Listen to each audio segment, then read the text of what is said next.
This is the first of a 10-part series, and we will be, as you'll see, talking to Tristan Mortlock. It's fair to say Tristan Mortlock has done quite well in his career. He was the youngest super yacht captain in Europe, I believe. If not the world. He was at 21 driving these multi-million pound boats, private yachts. And he's done so for over a decade now. He's very well respected within the industry, and he's also acquired quite a large following on YouTube. I've known him for many years, and we went to school together. We were very close when we were in our early 20s. We lived together for a while. Naturally, lives split us into different directions, but we always stayed in touch and we saw each other from time to time. I was surprised, to say the least, when he opened up to me and told me that he had experienced anxiety. So, of course, I wanted to delve a little deeper. How can such a successful, young, beautiful human being suffer from anxiety? What's he got to be anxious about? Let's find out. And I mean, I think it's fair to say whether a person is dealing with anxiety once a week, once a month, or once a year, or every day, it's difficult on any level, because it's at its core, it's a fight or flight response gone wrong. We're getting this fight or flight response, and suddenly it's like, but I'm not in a dangerous situation. Why have I got this response that at its core is telling you like your life is in danger? Do you know what I mean? Yeah. And so this is why I was reaching out to people. And when you told me that you dealt with anxiety in the past, not that I was shocked, but I was definitely surprised, because it's never something that we've spoken about. No. And so when you told me, I was like, huh. And that's why I was very interested for you to get on board on the project. And so before we go into it, I just want to say thanks for actually doing it, because of course, because it's difficult, man. Yeah, I think for me, the difference between probably a few years ago and now is I've got nothing else to gain. I've only got my experiences to give. Yes. I think also that mindset, and at my age, I've reached a point where I have nothing to prove to anyone. And it's, for me now, it's just, telling my experiences. Yeah. If people are going to judge you, listen, I've been on YouTube for many years now. Yeah. And I've dealt with all the shitty comments and people being nasty. And it's amazing how thick-skinned you can either make it or break it with that kind of stuff when you put yourself out there. Yeah. And you learn to become very thick-skinned. And you start realizing in life what's actually important. Because we all have this idea of, what we want to achieve in the future, what you want to be, what your dreams are, what your aspirations are. But we forget about, what we're doing now, like this very minute, what's important today. We all think about our holidays in the summer or in Christmas. Like, we all live for the future. Like, no, you need to live for what's happening today, what's happening right now. Yeah. So I'm fortunate enough now that I'm happy to talk about it.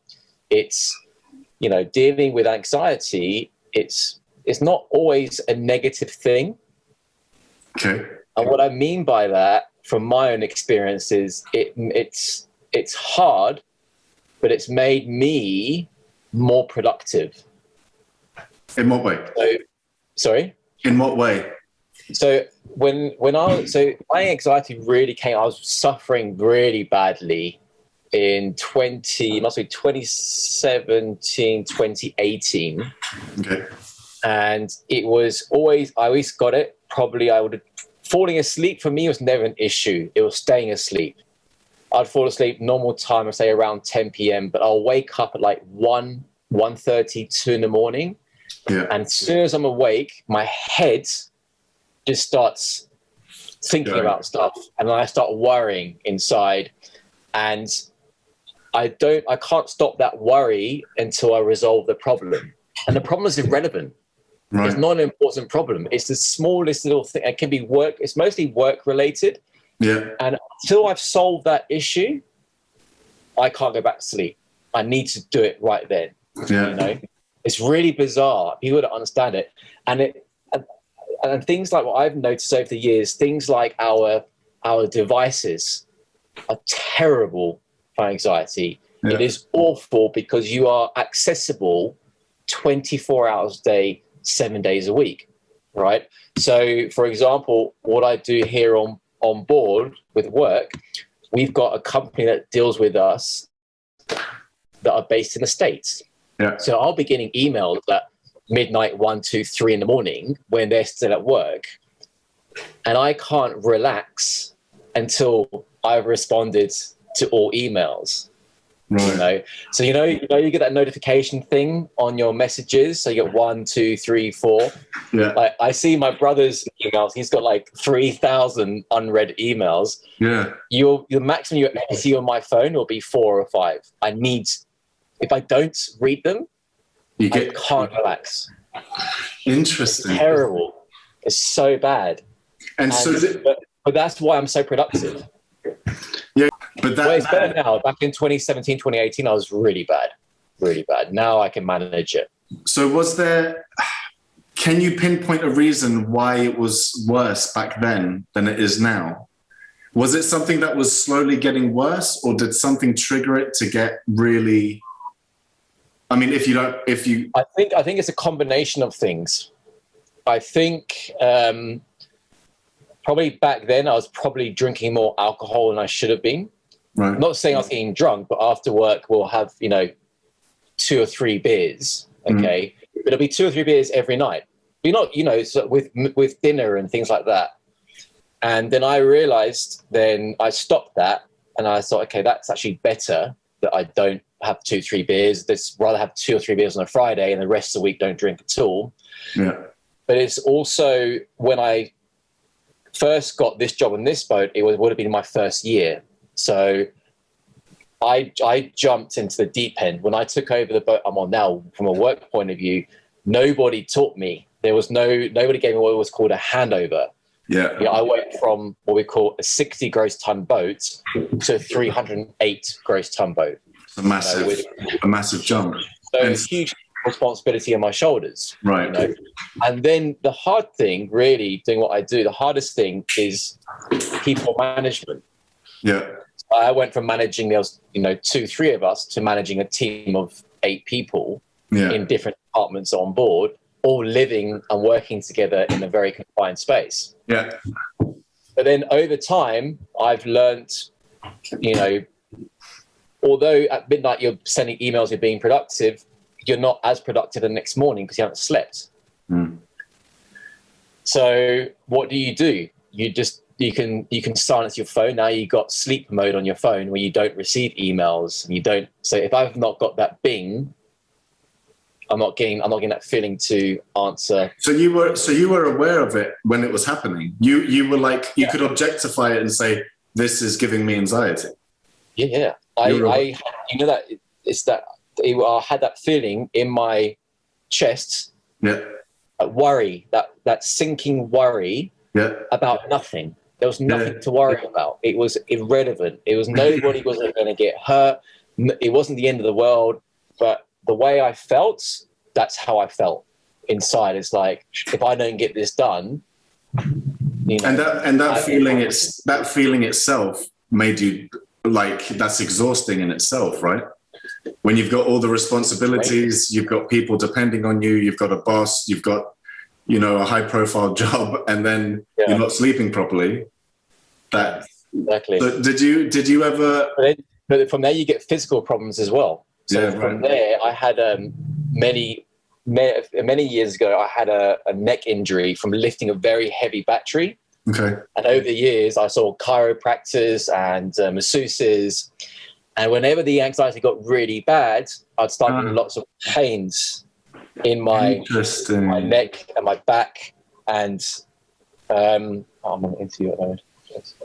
Sorry, neck, back. And then over time, it would get worse and worse just from that alone. Huh. Did you ever struggle with bouts of depression or feeling down? like where you weren't yourself anymore because of the anxiety, or were you able to still manage your day-to-day job and be Tristan? Like, do you felt like you changed at any point? No, I don't think I've ever been a victim of, fortunately, of depression. Okay, cool. Cool. I think, yeah, sorry. No, yeah, no, it's just interesting because there are different people that they deal with anxiety in different ways, and then they end up, as a result, evolving into different directions. And some people are kind of like, what's it called? You know, like high functioning alcoholics, which I used to always be really jealous of. You have like high functioning people with anxiety that just kind of get on with it. Whereas me, I fell apart when I started getting lots of anxiety. I was just like, I can't do it. I was completely corrupted. But you said that you struggled with anxiety, like in public and outside of work. Yeah, I don't know if anxiety is the right word. Well, okay, so what would you define it as then? Because it is a spectrum. Anxiety is a spectrum. For me, anxiety is that feeling in the pit of my stomach. Yeah. That worry. Yeah. Being out in public and like big open spaces is fine. It's just being amongst people. Yeah. I get this almost like a cold sweat. Yeah. That's anxiety. Explain, and you feel that, everybody's looking at you. Yeah. But I only get that when I'm on my own. As soon as I'm with my missus or with a friend, I never get that feeling. So if I'm walking down the street on my own, I'm very conscious about what's happening around me to a point where it's very uncomfortable.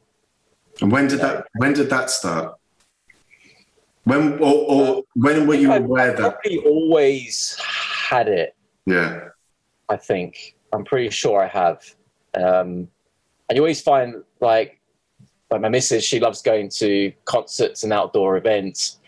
So I was so thankful when COVID came in. I was like, no more outdoor events, no more concerts, no more music festivals. I have to go through all that stuff.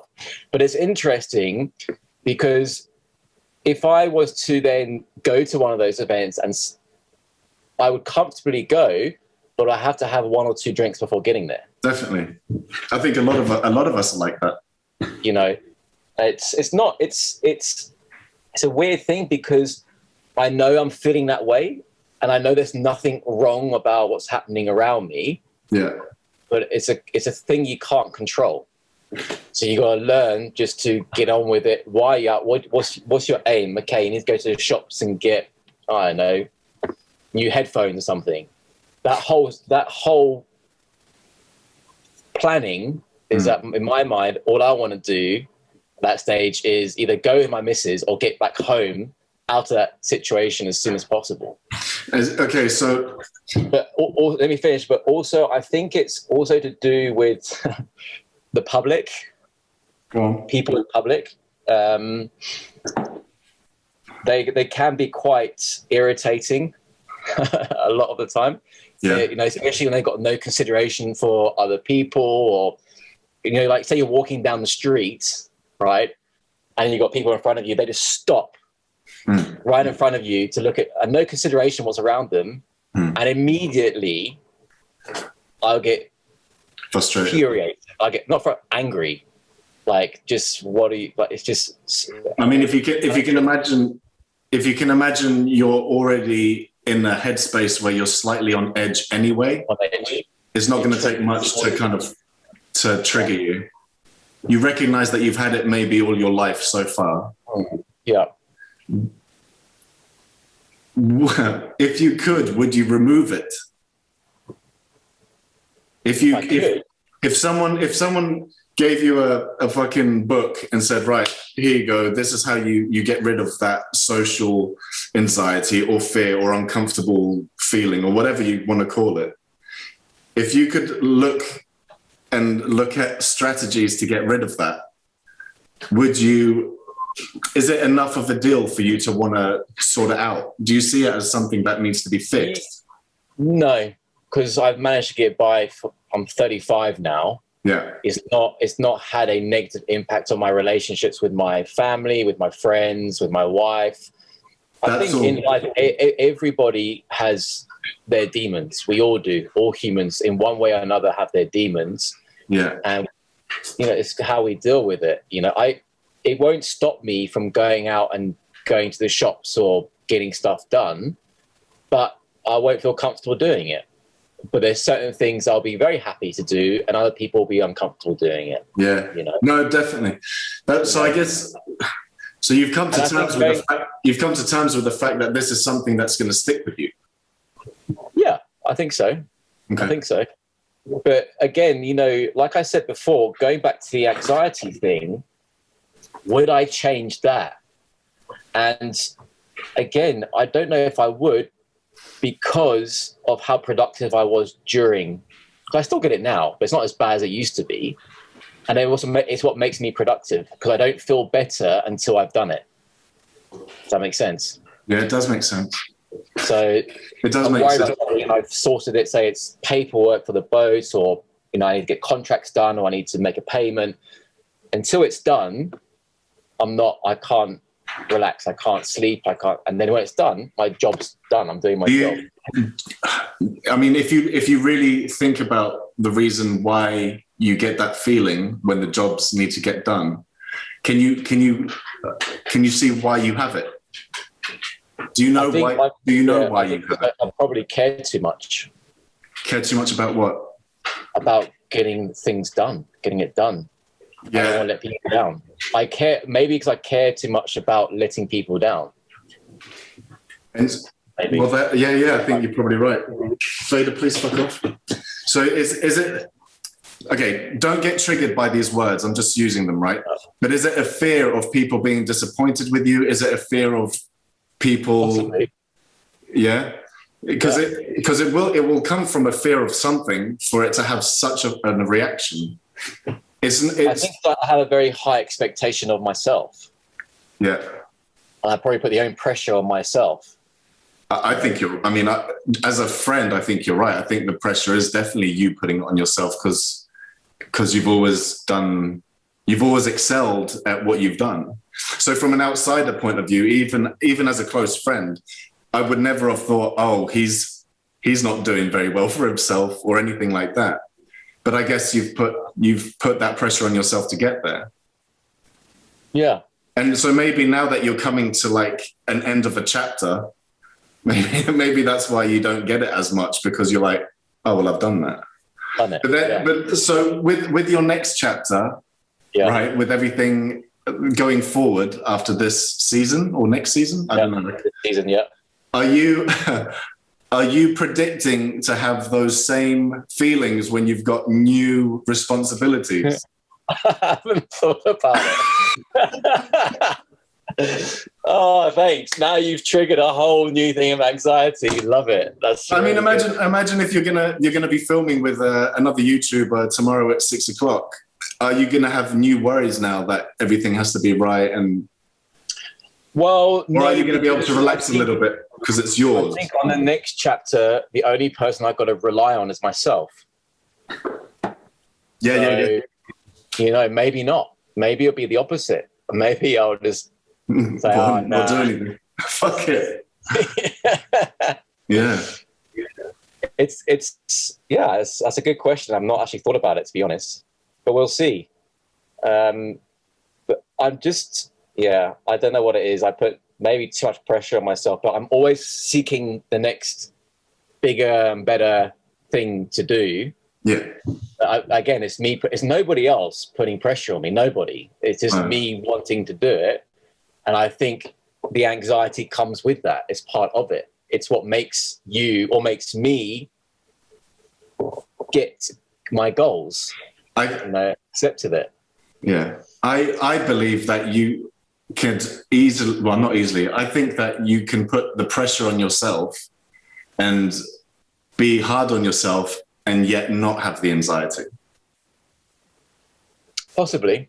But I personally think that you needed the anxiety in the past to be able to cope with it. It was like definitely a coping mechanism to be able to drive yourself forward. And where that comes from, I mean, I think only you will be able to find out in time. But I think it's fucking super interesting, man, because from an outside perspective, like if you look at all the people, well, if I look at all the people that I know, you're one of the high achievers, you know? And it's interesting that anxiety was kind of like on your side.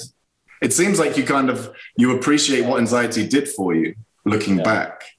Yeah. Whereas some people under the pressure of anxiety would have just not been able to hack it. So a lot of people would have had a nervous breakdown. They would have got chronically depressed. They're like all the nasties.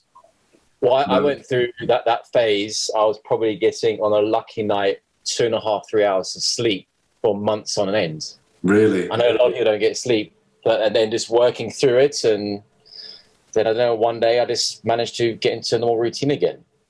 It could have been, I don't know, it's tricky. It's so hard to pinpoint what these things, where they come from and how they start. But looking back now, you're right. It's because of that. Would I be where I am now? It's hard to say. Did it help it get me where I am now? Certainly, because I managed to get a lot of stuff done, but probably not so good for my own personal health. I was going to say, imagine if this chapter of your career wasn't coming to an end. How many seasons do you think you had left in you before it would catch up? Because I can imagine, and I can only imagine that at the end of each season, you're starting to burn out on some level, whether it's physically, emotionally, or spiritually. Like on some level, it's like, because I've spoken to you at the end of seasons, and I'm like, Tristan's tired, man. Like, and I don't just mean like tired. I mean like he's like, I can see it, and I can feel it when I'm talking to you. So how many years do you reckon you could handle doing those seasons with the anxiety or with the sleepless nights? Because everyone has a limit. You couldn't. No. You couldn't. But you have a breakdown at the end. Yeah, you know? I think so. But this is when we have those chats at the end of the season. It's the end of the season, so then it's recover your brain time, go on holiday time, and go back the following year. And guess what? Do it all again. And then the end. But the thing is, it's like anything you do in life. It's nothing worth having or worth doing is going to be easy. I agree. It really isn't, and it shouldn't be. Because if you enjoy doing something and you want to do it year in, year out, if it's only good times all the time, you would stop enjoying it, because you can have too much of a good thing. It does exist. Yeah, I agree. I've seen it with like charter clients and yacht owners and some of the wealthiest people in the world that can have anything and everything. They're not happy. No, they're really not. People have this whole idea that, and a lot, I've met a lot of people that are, because they manage their time very well, their family time very well. It's incredible. People think what your happiness is. You need to have the bad days to appreciate the good days. Yeah. It's really important, but it's how you manage those bad days and come back from them. So kind of like loosely linked with that, where happiness comes from, right? How has, when you were going through the trickier times where you were tired and you're having sleepless nights, did you have any kind of a support system in terms of like Jiv or family, or did you have people to talk to, or did you I chose not to. I could have done, because what I don't want is, for me, this is just coming from me. Now, I don't recommend this for anyone else, because I know how to deal with it in my way and it's worked for me. Okay. Yeah. Is I would be more anxious if I had a family member or my wife worrying about me as well. Yeah. You know what I mean? I'd be like, I wouldn't want that in a million years. That's the last thing I want. There's definitely like a connection here with you letting other people down or being a burden on other people, and it affecting you directly with that. Like, it's not that you don't trust other people to be there for you. It's just you don't want to put that on them. Do you know what I mean? Yeah. But also, I think it's a part of it is what I actually do, job-wise. So because I am the captain on board, you're the final gatekeeper, so to speak. So whenever shit hits the fan, everyone's going to kind of turn to me. Okay, what do we do now? Type thing. Definitely. And maybe over the years, I've taken that into my personal life. So I guess I guess it overlaps. Do you not? I don't know if such a thing exists, but do you not think it would be valuable for like super yacht captains and captains in general with a really high responsibility job to have? I don't know if it exists, but like a number where they can call, or do you know what I mean? Like a counselor that's always on standby. No, it does exist. Oh, okay. There's a lot in this industry, in the yachting industry. In the last couple of years, there's a huge number of publications, Yachting International Radio, Super Yacht Radio, the Professional Yachting Association. They're all talking about mental health. Yeah. One of the topics is that it's always been about the crew. Nobody's talking about the captains. And recently now they say, well, the captains are essentially the counselors, on board for the crew. Yeah. Whenever I got a crew member with an issue, I always bring them to the bridge. We have a conversation. I kind of settle things down a bit. But there's nobody that's talking to the captains up and now. So now there are like captains groups and websites, and there are people that you can talk to. But I would imagine for a lot of captains that would be quite difficult to do. I think it's definitely something it's slowly integrating in lots of industries where mental health is very fucking real. And if we don't look after everyone, people are eventually going to they're going to struggle to a point where they can't do their job anymore. And I can imagine that would be the worst sacrifice if your mental health actually prevents you from doing the job that you want to do and that you love doing. Yeah, absolutely. What percentage of your day is affected by anxiety? Out of the 24 hours, what percentage of your day at this present day is kind of being either steered or affected because of this inner feeling that you get? That's a good question. I've not thought about that actually. What percentage? And I mean, even if it's mild, I think it's there all day. Okay.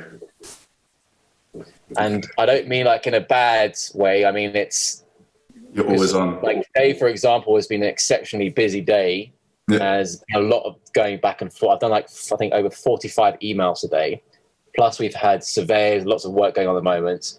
And so it's, it's there constantly. It's constantly, but I wouldn't call it anxiety, because I think it's probably too big a word. It's more of a light worry or a light stress. Yeah, I think do you know what I mean? I think you're very humble with it, and I think you're a bit in captain mode, trying to make the name less than what it is. But I think it is anxiety. I think it's a level of anxiety. It's just on the lower side of the spectrum. It's not crippling, and I think you're quite strong to just get on with it and deal with it. But again, it makes me functional. Yeah, I believe you. It's like I can't stop doing what I'm doing until it's gone. Yeah. So that could be a positive. Anxiety doesn't always have to be a negative thing. It can have some. It's probably not good for your health, because I can feel the back of my neck now, sort of knots and horrendous. I can feel it. It's just, Jiv's got one of my wife's got one of these stress balls that you lay on in your bed. Yeah. It just breaks knots every night, spend an hour. I mean, that is a direct message from your body to your brain, that as your body going, Tristan. Yeah. Okay, cool. Do you feel like you're in your, do you feel at your safest when you're in complete control over what you're doing? Is that when you feel safest with something? Yeah, 100%. It's a very good point. When I have a plan, you made a very good question there. So normally let's say we're doing a charter, okay? Let's say it's 7 days. We got guests come on board, they pay to use the boat for a week. I will put together the itinerary based on my knowledge of the local area where we're cruising. Yeah. I will send out the itinerary, and the guests will normally say yes, no, and then agree to itinerary. I will make all the bookings, the reservations, and I have everything in control. We know where we can get the provisioning from. The chef knows the menu. We know exactly what's going on. Okay. If during the client makes one change, right, I'm immediately, it's ruined the rest of the charts for me. It really has. It really has. And I recognize that. I know it's an issue for me. So, yeah, this is why I think this new project will be an exciting thing for me. It's weird, I know. It's bizarre. Most people are like, whatever, change, it's not a big deal. Yeah. Do you think with time you can practice giving like little projects to other people and give them creative freedom, or let them take control over something that's under your name? Okay, so the biggest issue, of being a captain, the biggest problem is not driving the boat's 2% of the job. It's not the navigating, it's not the itineraries, it's dealing with people. It's the hardest thing about the job. Okay. And what I've learned is, it's unfortunate, but nobody, I don't know, it's hard to say. You have specific ways you want things done. And it might not be the right way, but it might not be the wrong way. It's the way you want it done. Yeah. Okay? Because that's the way you want it done.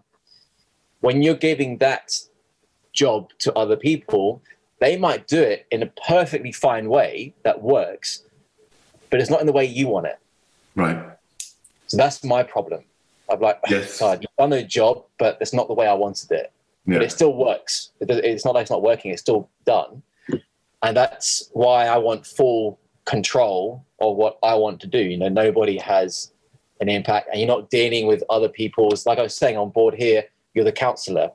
So if two people, crew members, are clashing heads, I'm the one that's got to take a deep breath, be diplomatic, be the person in the middle, make the peace. Yeah. When on the inside, I might be thinking to myself, just do your job, do what we're paying you to do. But that's not a good leader. A good leader is there and supportive, and that's true. And sometimes you don't want to be that, but you have to be, know. But it's not to say years down the line I might not get somebody on board. Yeah. But for the immediate future, it would be just me, and then maybe getting people to help. But you need to be in control of it. Fair enough. Yeah. Fair enough. Okay, I could talk about this for hours, but I think we'll end up going down a different route that isn't actually just about anxiety. I think it's anxiety related, but this is more. This is almost an OCD thing rather than an anxiety thing. But it's interesting that you're aware of it. That's what I love. You're aware of it. It's like you're not just on automatic mode. You know that you're doing these things that might not be the best for everyone, but it's what you need to do to make it work for you. Exactly. But yeah, because if you're not happy doing what you're doing, you can't allow other people to be happy. I 100% agree with you. Just we're different in the aspect that I can feel comfortable letting someone else do something for me, knowing that it might not get done the way I would prefer it. Yeah. But some people would say that's because I'm not as, that I don't fight for what I want as much. Some people would say it's because I don't really want it. Do you know what I mean? Yeah. It's another spectrum of how people work and how people deal with things. Like, I definitely could never have got to a position that you're at now with your career because I couldn't do it. Yeah. I firmly believe that, Tristan. Like, I don't have the mental strength on that aspect to do things. Do you know what I mean? I think I would have had a nervous breakdown at 25, like, honestly. I mean, I did anyway, but in that, I honestly believe that. So it's not... but there'll be things that, we're all different, though. Yeah, definitely. Just because you can't do something and I can, there'll be something that you can do, for sure, I know that I can't do. So we're all programmed differently. Yeah. And I think, got to learn from experiences and, Yeah, and I do believe that, you know, we can all be different, and as long as we're doing it in a respectful way that doesn't hurt anybody, then there's no problem. Like if you one day have a team to help you manage your a channel, for example, or a new project, I'm pretty sure you'll lay it down right at the beginning, like this is how it's going to be.